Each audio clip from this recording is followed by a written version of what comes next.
ole tuntum kan video chuanin Mizoram Rural Bank mobile banking apps Mizo Bank ti manga account statement lakdan kan doni masabirin tahian kan log Mizo Bank kan honga login akan medanga tahian mpin chuluron nga mpin kan chuluta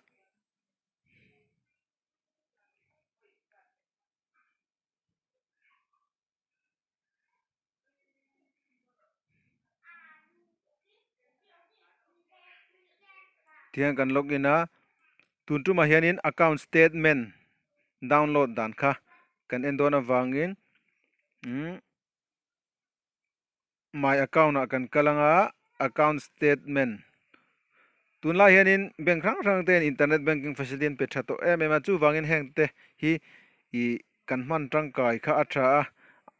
bank a harsat le boi taka man hun chep takara account statement la turava interval ngai loin mani pon tien pdf in a download mai thein dikan khadonia eta hian select account in kan account number kan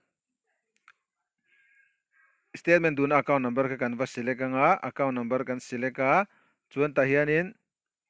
selected current period ti oma specific period ti omboka specific period a hin kan select anga chuanin view tahianin view ti le pdf ka kan download du ani wangin kan download dona tahian kan du inkar ka kan download doni tinan July ni khata tang ten lo du taila July ni khat ka select ka from ade ta July ni khata tangin till date to date langin ya download ka medanga tianin download a in process mega hey account statement is download success please check your download ade okay kan meta do you want to view the downloaded statement de yes tila kan du chon thian kan view hal thei don ani tian kan account statement kan download chu ni ta hi file manager a pdf ava in save ni ti kan don ta file manager a document a hian kan kalanga he pdf in tuna kan account download statement pokati kan ava en mai the ni ti kan don ne he tiang hian in bank rang ten kan customer te tana all samzo nan internet banking facility thatak tak te an pe heng dei kan man tangkai apoi mo ema